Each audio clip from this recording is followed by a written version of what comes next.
ask the question again. I'm saying that there's been talk about sovereign national conference, there's been talk about constitutional conference, but we have a National Assembly that have spent 23 years trying to figure it out. Do we give them another 23 years, or what is it we are supposed to do? The National Assembly is deliberately committing treason against the rest of us because it is our sovereignty that they are holding on to. Absalom Abubakar started that treason when he claimed that we submitted our sovereignty to him to make constitution for us. It's not in the place of government to make constitution for us. So we're already building on a wrong foundation, which is why Nigeria is upside down. Because that project, that Nigeria that is going to be great, is being built on a disputed land, on a disputed architecture, everything about it disputed.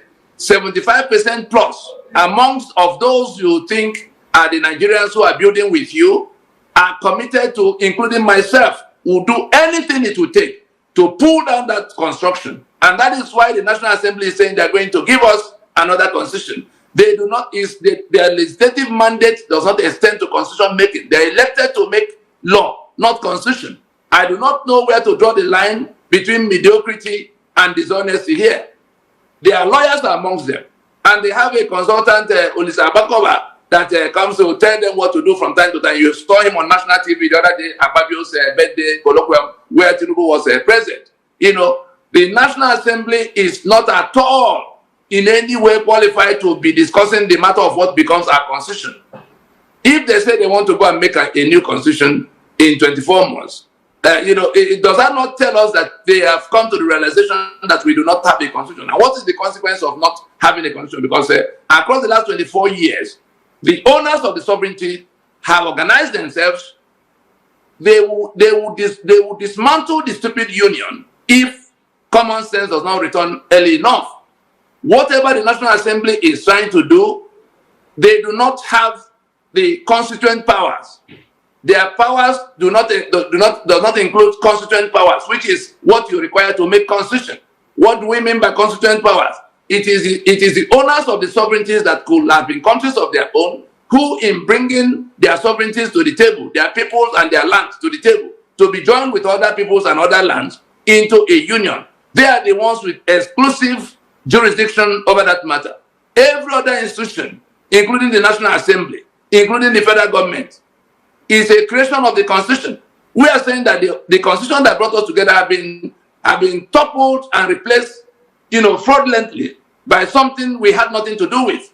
And instead of coming to that, instead of coming to the realization that we now have to go and sit down and work out what has to happen, and NINAS has something on the table. There's the constitutional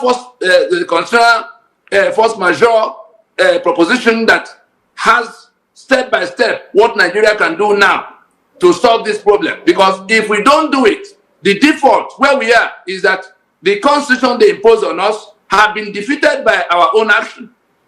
We stepped forward to hold consultations and meetings, went to court. We have repudiated that constitution. We are going to take back our sovereignty because it's inalienable to us. When I say us, the Yoruba is crying, the Ijaw is lamenting, the thief is being killed. They tell me who is now who are the ones operating this union.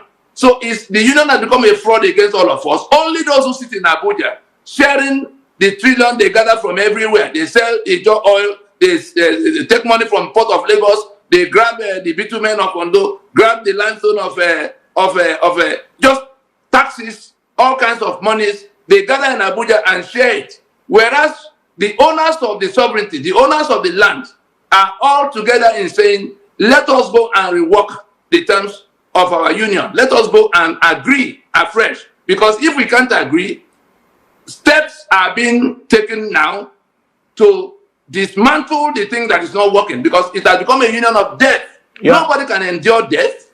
They have endured the expropriation. Their assets have been taken and detained from them. Their right to work those assets. They can't generate the electricity they need. They can't do their roads. They can't do any of their infrastructure. They can't elect who will govern them because these state captors have grabbed everybody's sovereignty, Okay. conscripted it into a Nigeria that is not working for anybody. Yes, you and talked if about after 24 years of talking to them, they refuse, then we're going to ignore them, whatever they, no alphabet. Hear me clearly. No alphabet to be taken from this 1999 constitution. It's even worse with whatever they stand on it to do, because you can't put something on nothing and expect it to stand. Yes.